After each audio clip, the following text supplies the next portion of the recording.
Subscribe करें, press करें bell icon और पाएं मुंबई, नवी मुंबई एवं बॉलीवुड की ताजा तरीन खबरें।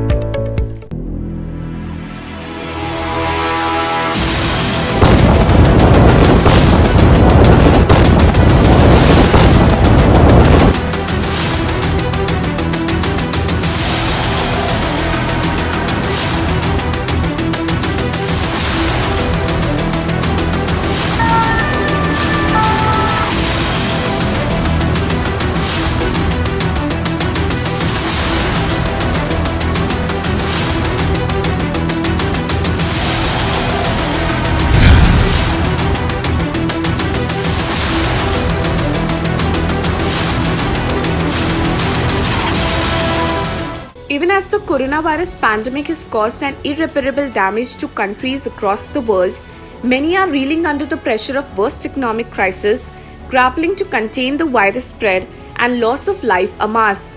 In a disturbing and horrifying event, amid a worst health crisis, the city of Lebanon was rocked in a colossal explosion preceded by massive fire at the port of Beirut, sending in supersonic blast waves radiating through the city.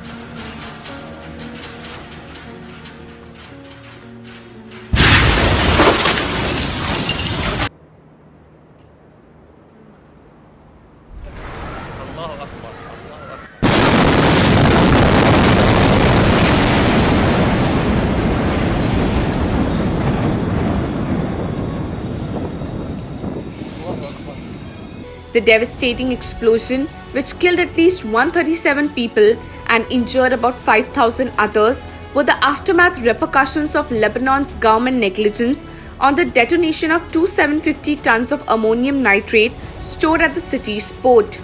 Even as the explosions ripped Beirut's port apart, it wrecked and leveled the buildings, leaving the Lebanese capital upturned in extensive damage, hospitals overwhelmed, and casualties befallen everywhere. How big was the blast? Beirut, the very heart of Lebanon, has endured civil wars, conflicts, and terror attacks, but the catastrophe witnessed on August 4 was the most destructive explosion seen in years, which has now left Beirut unrecognizable for at least 5 long years. Viral videos surfacing internet revealed the terrifying aftermath of the blast, which completely obliterated the Beirut port, leaving over smoke billowing from fire and the masking of a mushroom cloud following the blast. The intensity of the blast was so massive that its sound was heard as far away as Cyprus, about 200 kilometers from Beirut across the Mediterranean Sea, leaving seismologists to regard it as an equivalent of a 3.3 magnitude earthquake. Broken windows, shattered homes, deformed metals, and blood-drenched bodies laying dead, with around 300,000 people left homeless, Beirut has now become the reality of an abandoned, lifeless, and a devastated city. What caused the blast? Reports reveal that the enormous blast which rattled the Lebanese capital Beirut was the result of criminal negligence of Lebanon's government authorities. In the year 2013, a Moldovan flagged ship, the Rosses, decked the Beirut port after suffering certain technical issues during its sail from Georgia to Mozambique. The ship was inspected, banned from leaving, and then was shortly later abandoned by its owners.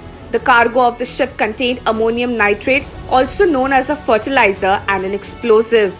Reports reveal that it was stored in a port warehouse, citing safety reasons, and then remained there for the next 6 years. Aware of the dangers, the port authorities had made several requests, orders, wrote letters since 2014 asking the ammonium nitrate to be moved, to be donated to the Lebanese army, or to be sold off. Yet for 6 years until date, the appeals were left unheard.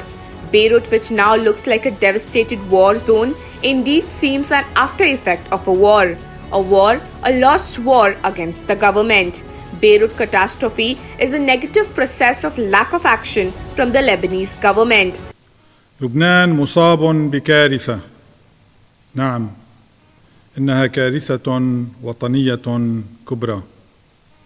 المشاهد التي نراها تعبر عن المأساة وتحكي عن حجم المصيبة التي ضربت لبنان. The Lebanese Prime Minister Hassan Diab in his statement said that 2,750 tons of the agricultural fertilizer ammonium nitrate that had been stored for years in a portside warehouse had blown up, sparking a disaster in every sense of the word. حصل اليوم لن يمر من دون حساب. سيدفع المسؤولون عن هذه الكارثة الثمن. هذا وعد للشهداء وللجرحى. هذا التزام وطني. ستكون هناك حقائق تعلن عن هذا المستودع الخطير الموجود منذ العام 2014. لحظة أتوجه بنداء عاجل إلى كل الدول الشقيقة والصديقة التي تحب لبنان أن تقف إلى جانب لبنان وأن تساعدنا على بلسمة جراحنا العميقة. Why is Lebanon in crisis? Long before the advent of COVID-19, Lebanon was mourning for reforms. The corruption at this country is beyond measure. World reports reveal that Lebanon is the world's third highest indebted country. Lebanon inhabits over 30% of people who survive below poverty line. Lebanon's currency has lost 85% of its value in less than a year. And with the pandemic striking its lowest blows, millions of children are going hungry, igniting a hunger pandemic alongside the coronavirus pandemic in Lebanon. Beirut stood as Lebanon's lifeline, with 80% of the country's food grains emerging from here. And with it turning to ashes, the blast may exacerbate political crisis, economic crisis, inflation, hunger crisis, and a teetering future. With the Beirut explosion causing immeasurable loss to life and property, Lebanon seems to literally be dying. Lebanon's citizens have caused an uproar with anti-government protests. They voice to be heard. They protest for a probe. They rebel for the guilty to be charged. And they hope for a profound change. With all said and done, it perhaps seems that we only perceive and believe when things get really bad. We act on reality as we behold it destructing our lives. The Beirut catastrophe could have been easily averted had not the negligence of the Lebanese government prevailed. With Beirut laying down as example for all world leaders and countries to act upon, we pray and wish Lebanon to rise through this stronger and mightier. Marilyn Ravi for NMTV News.